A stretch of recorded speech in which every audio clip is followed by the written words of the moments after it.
तो आइए भगवान व्यास जी को प्रणाम करें भाव से और आदर के साथ। नमोस्तुते व्यास विशाल रूपे। कथा एक वंदना है, कथा एक प्रणाम है, कथा एक पूजा है। फुल्लारविंदा यतपत्रनेत्र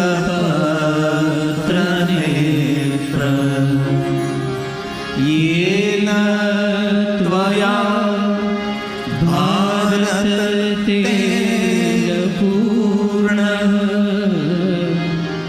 प्रज्वालितो ज्ञानमय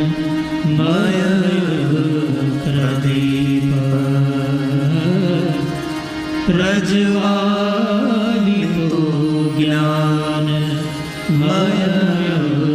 प्रदीप। भगवान व्यास जी અમે તમને પ્રણામ કરીએ છીએ। અમારા હૃદયમાં જ્ઞાનરૂપી પ્રકાશને પ્રજ્વલિત કરો, જ્ઞાનરૂપી સૌને પ્રકાશ મળે અને સૌનું મંગલ અને કલ્યાણ થાય એવું ભાવ ભગવાન વ્યાસજી પ્રત્યે પ્રસ્તુત કરતા આ કથાનો સંવાદ દરેક તીર્થોના રાજા પ્રયાગ તીર્થમાં થયો છે, જ્યાં ગંગા, યમુના અને માતા સરસ્વતી બિરાજે છે, જ્યાં મહાપુરુષો મહાસંતોનો કુંભ મહાકુંભ ભરાય છે, એવા પ્રયાગ તીર્થો પર આ કથાનો સુંદર સંવાદ થવાનો છે। અને પ્રયાગ તીર્થ કોઈ સામાન્ય તીર્થ નથી, ભારદ્વાજ ઋષિની સુંદર તપસ્થલી છે, જ્યાં સુતેલા હનુમાનજી મહારાજ પણ છે, અનેક સાધુ સંત ઋષિ મુનિઓની એ તપસ્થલી છે। એવા પ્રયાગ તીર્થની અંદર આ કથાનો સુંદર સંવાદ થવાનો છે। ધર્મક્ષેત્રે મહાક્ષેત્રે ગંગા કાલિંદી સંગમે પ્રયાગે પરમ પૂર્ણે બ્રહ્મલોકસ્ય વર્તમાન।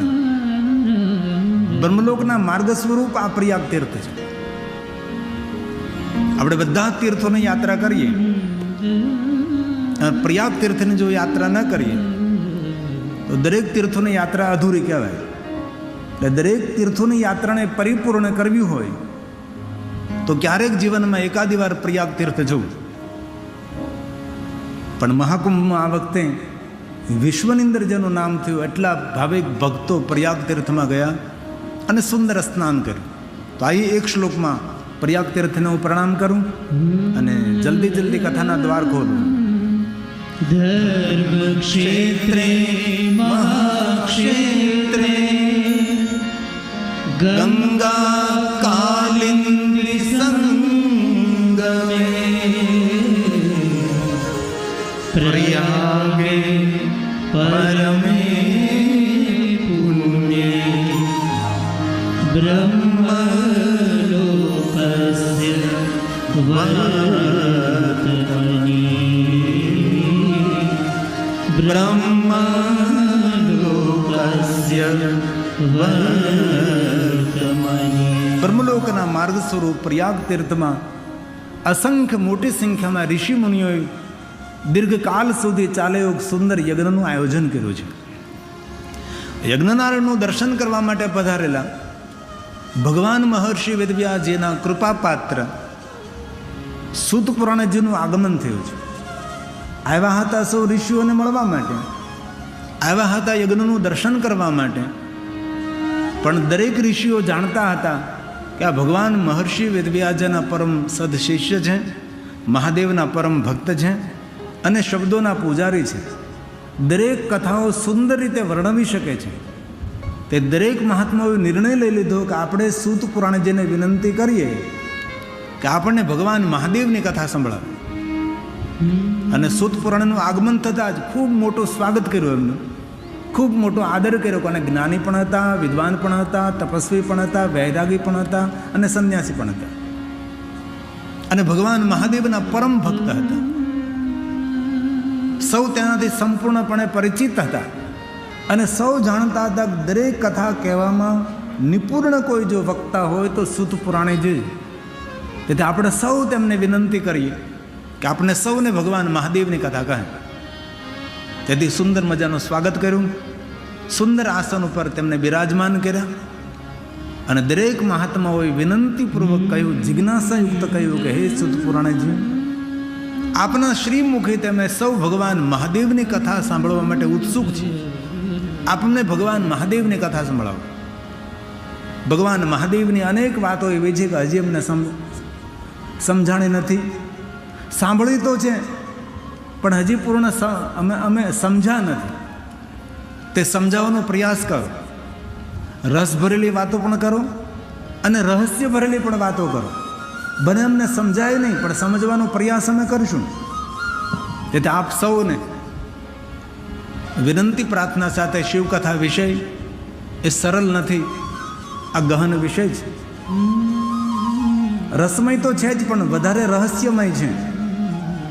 આ વર્ષો પછી શિવ મહાપુરા ગ્રંથને એટલી મોટી લોકપ્રિયતા મળી. આથી 30 વર્ષ પહેલાં જ્યારે શિવ મહાપુરા કથામાં પ્રવેશ કર્યો ત્યારે કોણ એટલી મોટી મોટી મહાદેવની કથાઓ કરતા હતા? કોઈ જગ્યા નહીં થતી હતી. હું પણ ગામડે ગામડે ભટકતો હતો, જતો હતો, ભાઈ મહાદેવની કથા કરો, મહાદેવની કથા કરો. અમારા એક સુરનગર નિવાસી ભાવનગરમાં રહે દયાગીરી બાપુ એક શિવ મહાપુરા કથાનું ગાયન કરતા હતા. દેશ વિદેશની અંદર થોડા ઘણા વક્તાઓ બીજા હતા, પણ આટલી બધી મોટા રૂપની અંદર ને વ્યવસ્થિત મહાદેવની કથાનું આયોજન લગભગ થતું નહીં હતું. અમારી 30 વર્ષની યાત્રાનું ફળ આજે યુવા સંસ્કાર ચેરિટેબલ ટ્રસ્ટ દ્વારા કરવામાં આવ્યું છે. અને અતિ સુંદર ભવ્યાતીત ભવ્ય અને દિવ્યાતીત દિવ્ય કથામાં મેં પ્રવેશ કર્યો તો મેં કહ્યું કે એટલું સુંદર આયોજન, એટલું વ્યવસ્થિત આયોજન. ખરેખર આ ગ્રુપના દરેક સભ્યોને હૃદયથી મારા પ્રણામ.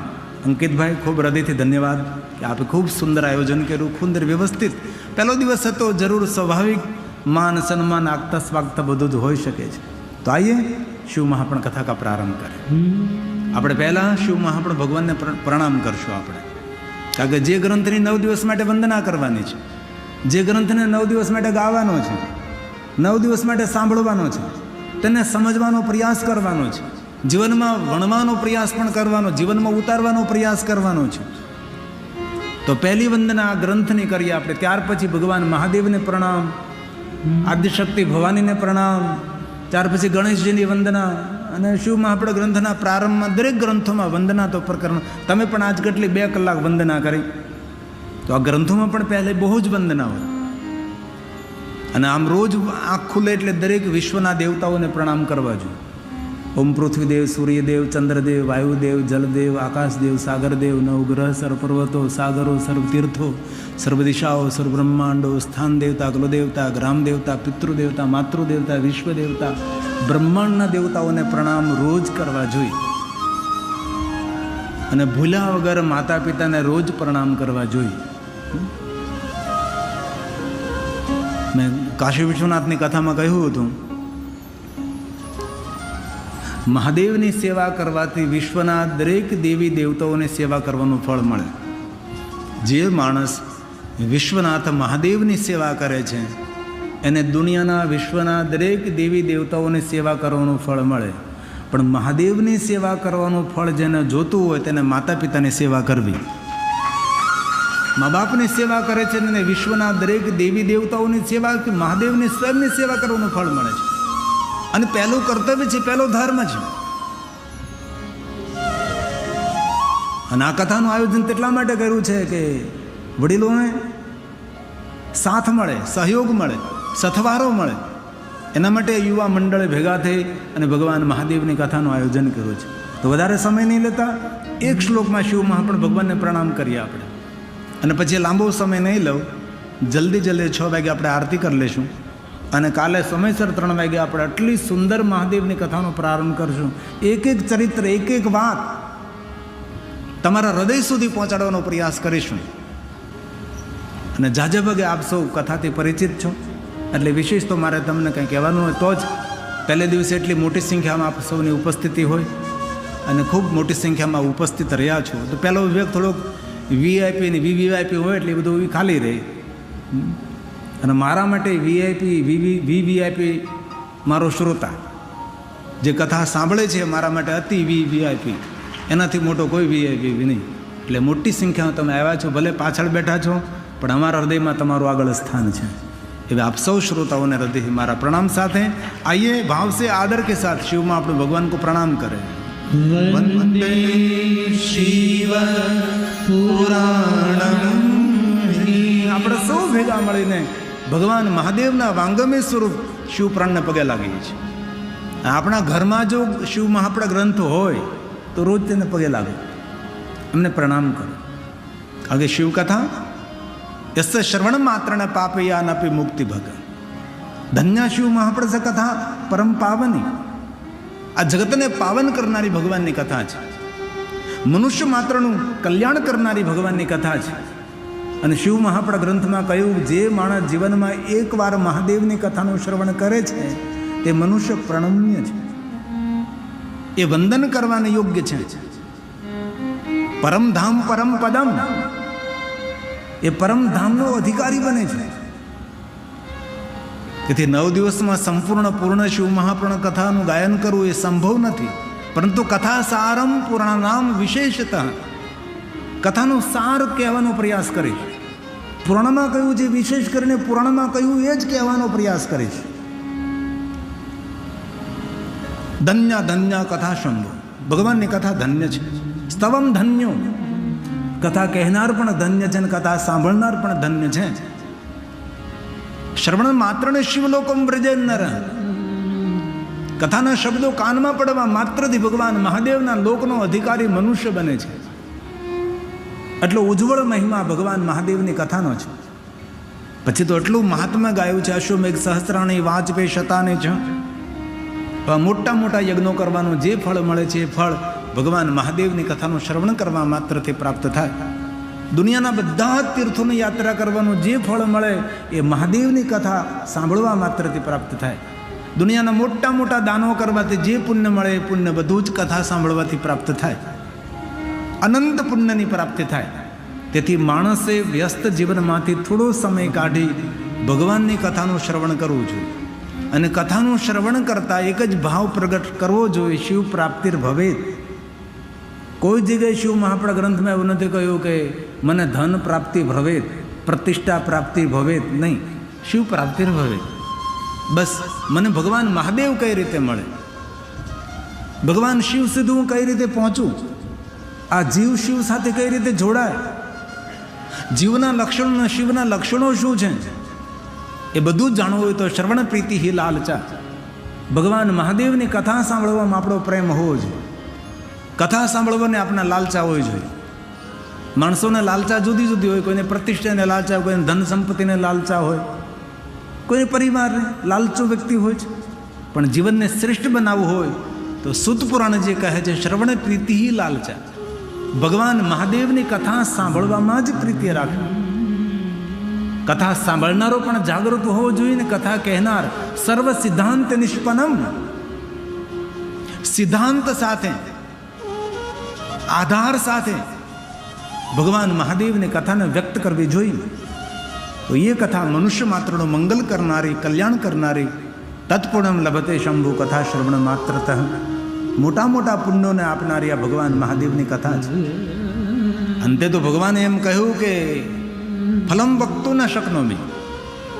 જે ભગવાન મહાદેવની કથા સાંભળે છે અને કથા સાંભળવાનું જે ફળ મળે છે એ ફળનું વર્ણન કરવા માટે કોઈ પાસે શબ્દો નથી. ફલમ વક્તું, તે ફળનું કોઈ વક્તવ્ય ના આપી શકે. આવું અનંત ફળ આપનારી ભગવાનની કથા છે. પણ કથા સાંભળવાથી ફળ મળે કે ન મળે એ વાત બીજા નંબર ઉપર છે.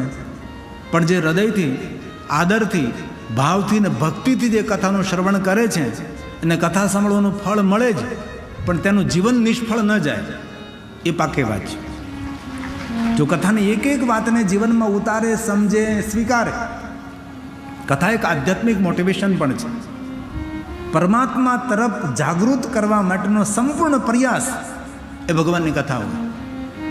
તમે આધ્યાત્મિક તો છો જ, પણ કઈ રીતે આપણે આધ્યાત્મિક વધારે બની શકીએ. આપણે ભગવાનના ભક્ત તો છીએ જ, પણ આપણી ભક્તિ કઈ રીતે દ્રઢ બને, આપણી ભક્તિ નિસ્વાર્થ કઈ રીતે બને, બિનશરતી શરણાગતિ કઈ રીતે ભગવાનની સ્વીકારી, જીવનમાં શું કરવું જોઈએ, શું ન કરવું જોઈએ, જીવનની સાર્થકતા, જીવનની ગરિમા શું છે, જીવનની વાસ્તવિકતા કઈ છે. અને જીવનની અંદર મોટામાં મોટી પ્રેરણા આપનારા કોઈ દેવ હોય તો મહાદેવ છે. હમણાં 2 દિવસ પછી મારે એક પુસ્તકનું વિમોચન અહીંથી કરવાનું છે. મહાદેવ આપણા રોલ મોડલ એવું પુસ્તક મારે વડોદરાના એક લેખકે લખ્યું છે.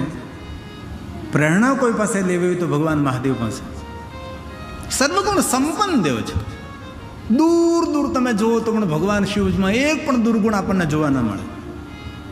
એ તો લોકોએ ખોટા પ્રવચનો કરીને ભગવાન મહાદેવ માટે સમાજની અંદર ગેરસમજ ઊભી કરી હતી, અને એ ગેરસમજ ઊભી કરતા કેટલા વર્ષો નીકળી ગયા. ભગવાન શિવજીની એવી રીતે સમાજની અંદર પ્રદર્શિત કર્યા કે લોકો શિવથી દૂર જવા લાગ્યા હતા. શિવાલયમાં કોઈ નહીં આવતા હતા, શિવાલયો સુમસામ થયા હતા. ફરી પાછા ભગવાન મહાદેવની કથાનું ગાયન કરતાં કરતાં આજે અગણિત સંખ્યામાં ભગવાન મહાદેવના ભક્તો શિવાલયોમાં જવા લાગ્યા. શિવાલયો ધમધમતા થયા છે.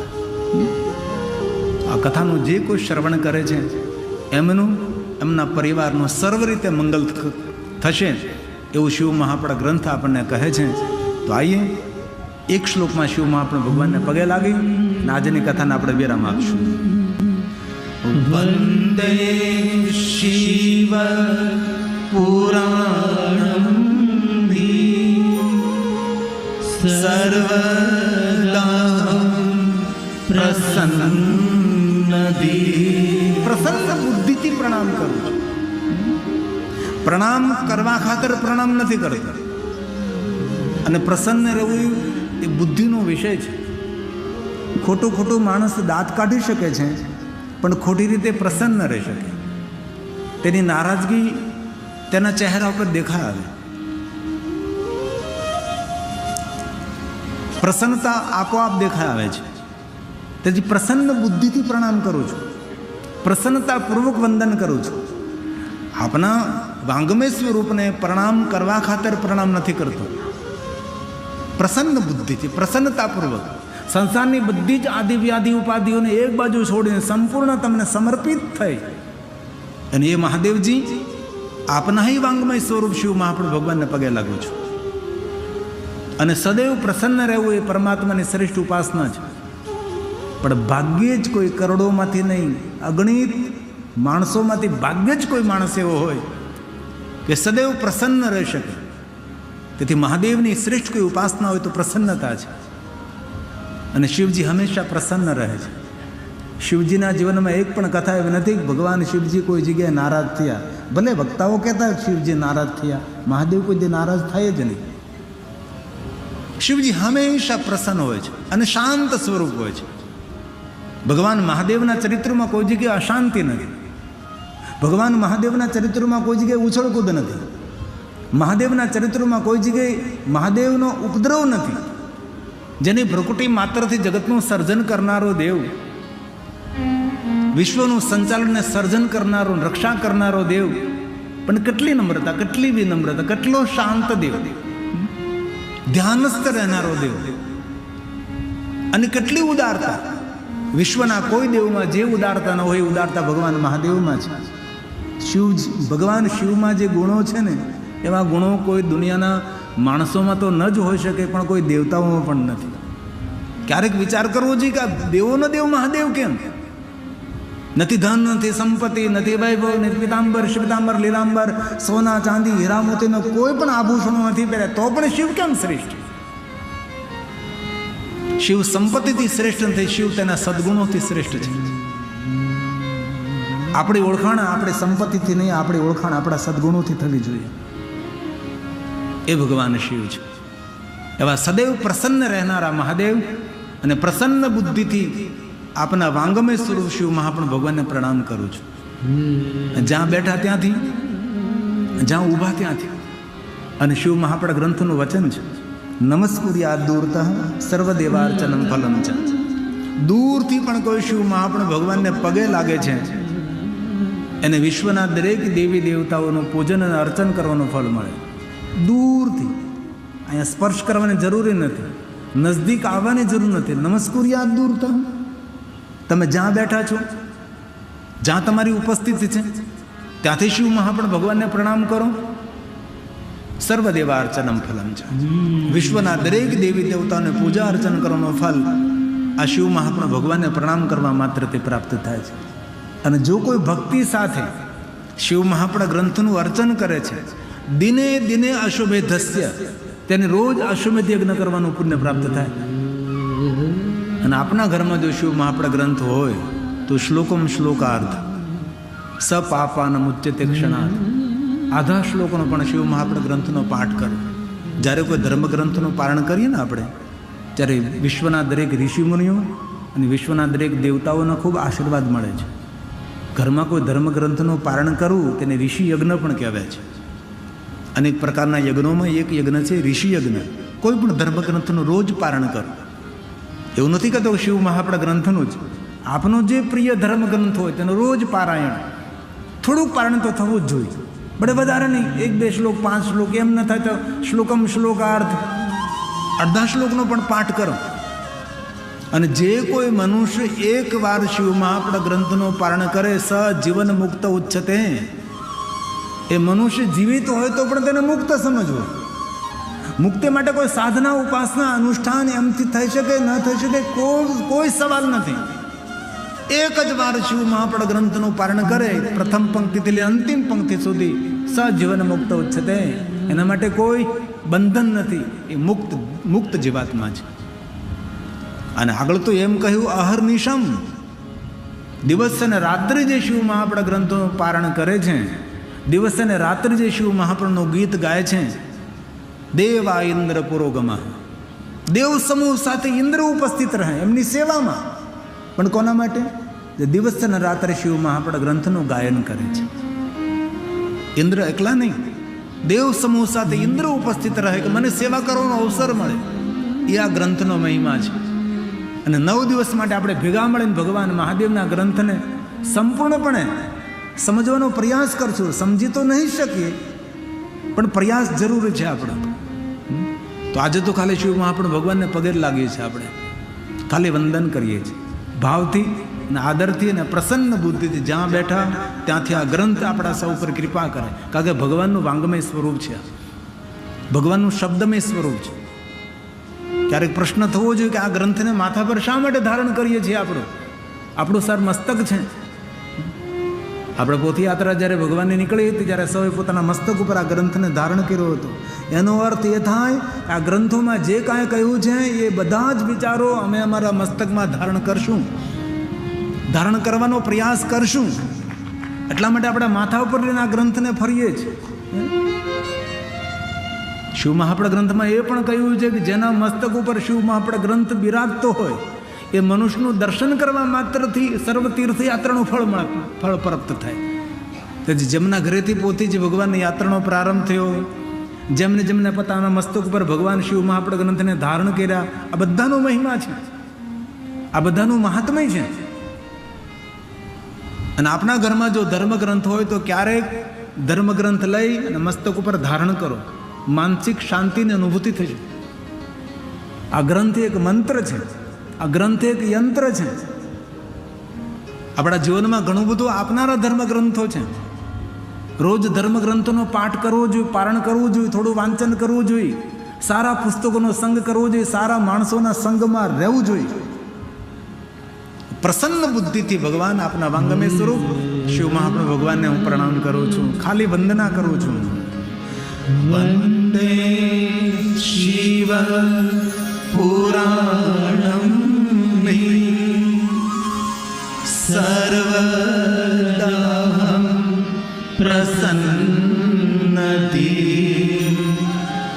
શિવ પ્રસન્નાય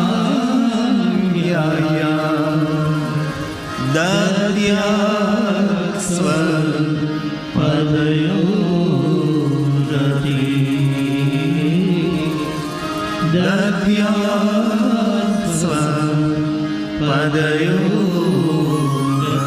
હે મહાદેવ, તમારા ચરણોમાં પ્રેમ સમર્પિત કરવી, મારી પ્રસન્ન બુદ્ધિથી પ્રસન્નતાપૂર્વક આપના વાંગમે સ્વરૂપ શિવ મહાપ્રભુ ભગવાનને હું પગે લાગુ છું. આવી રીતે પ્રણામ કર્યા છે. શા માટે પ્રણામ? શિવ મહાપ્રણમ તિલકમ ખલુ સતપુરાણમ. સત્યથી ભરેલું પુરાણ છે, તિલક સમાન છે. અને પહેલા દિવસે તે સૌએ નક્કી કરવાનું ભાલમાં તિલક કરવું જ. આપણી સંસ્કૃતિ છે, આપણી પરંપરા છે, આપણે ઋષિમુનિઓની પરંપરા છે. કોરા કપાળવાળો માણસ અપશુકન્યાળ કહેવાય છે. સુંદર કપડાં પહેરવાય બ્રાન્ડેડ એ શુભ નથી, એ સુંદરતા છે. સોના ચાંદીના સુંદર આભૂષણો પહેર્યા હોય એ શુભ નહીં, એ સુંદરતા છે. પણ ભાલમાં તિલક એ આપણું શુભ છે, એ આપણું મંગલ છે. તેથી જે રોજ ભાલમાં તિલક કરે છે તેને સૌને મારા પ્રણામ. પણ જેને પોતાના કપાળમાં તિલક કરવાની આદત નથી એ આ કથામાંથી પ્રેરણા લઈને આવતીકાલથી ભસ્મનો, કંકુનો કે ચંદન ચાંદલો કરે. તિલકનું બહુ મહાત્મ્ય છે. અમારા આચાર્યો જ્યારે આપણે પૂજા કરવા બેસે ને ત્યારે ભગવાનની પહેલાં પૂજાનો પ્રારંભ કરે. પહેલાં જજમાનના કપાળમાં ચાંદલો કરે. પહેલાં જજમાનને કે તમારા કપાળમાં પહેલાં ચાંદલો કરી લો. પહેલાં કપાળમાં ચાંદલો, તેથી ચાંદલા કર્યા હોય કોઈ શુભ કાર્યનો પ્રારંભ ન થાય. તેથી આ શિવ મહાપ્રાણ તિલક સમાન છે. ભગવાન વ્યાસના વચનો છે આ બધા છે. શૈવં પુરાણતિલકં ખલુ સત્પુરાણં. આ પુરાણની અંદર સત્ય વસ્તુ ભરપૂર ભરેલી છે અને વેદ સંમત ગ્રંથ છે. આમાં કોઈનું ખંડન નથી ભાઈ, અને અકાટ્ય વાતો છે. મહાદેવની જીવન ચરિત્ર એવી સુંદર કથા છે કે તમે આપણામાં જેટલી સૂઝન સમજણ હોય એટલી કહી શકો છો. મહાદેવ પ્રત્યે કોઈ વાતનું ખંડન ન કરી શકે. જગતનો રચયિતા તો કે ભગવાન શિવ, અજન્મા તો કે ભગવાન શિવ, જન્મ મૃત્યુના ફેરામાંથી છુટકારો આપનારો શિવ. શિવની તુલના કરનાર વિશ્વમાં કોઈ દેવ નથી. વિશ્વના દરેક દેવતાઓ મહાદેવના ચરણોમાં બેસે છે, મહાદેવની સાધના કરે, મહાદેવની ઉપાસના કરે છે. વિશ્વના દરેક ઋષિમુનિઓ ભગવાન શિવજીના સાધક છે, મહાદેવના ઉપાસક છે. ભગવાન રામજી જીવન પર્યંત નિરંતર મહાદેવની ઉપાસના કરતા રહ્યા. દ્વારકાધીશ ભગવાન કૃષ્ણજી નિરંતર ભગવાન મહાદેવની ઉપાસના કરતા રહ્યા. બુરહાનપુર હું ગયો હતો મહાદેવની કથા ગાવા માટે. ભગવાન સ્વામિનારાયણનું બહુ પ્રાચીન મંદિર છે, ભગવાનના વાઘા પણ ત્યાં છે. ત્યારે ભગવાને ત્યાં મોટું રોકાણ કર્યું હતું તાપી મૈયાના તટે બુરહાનપુર. આમ તો સાચું નામ તેનું બ્રહ્મપુર હતું, પણ દેશ ગુલામીમાં જતા બુરહાનપુર થયું. ગજ પથ્થર છે તાપી મૈયાના મધ્યે, ત્યાં બેસીને ભગવાને સુંદર ભોજન કર્યું હતું ભગવાન સ્વામિનારાયણે. અરજી મેં સ્વામીને પૂછ્યું ભગવાને આ રોકાણા, તો રોકાણા ભગવાને કર્યું હું રોકાય નહીં. તો કે નીલકંઠ વર્ણી તરીકે ભગવાન હતા, તેથી પોતાના કરકમલો દ્વારા ભગવાન મહાદેવની સ્થાપના કરી અને નીલકંઠ મહાદેવ તરીકે ભગવાનની પૂજા કરતા હતા. મૂળમાં શિવ છે.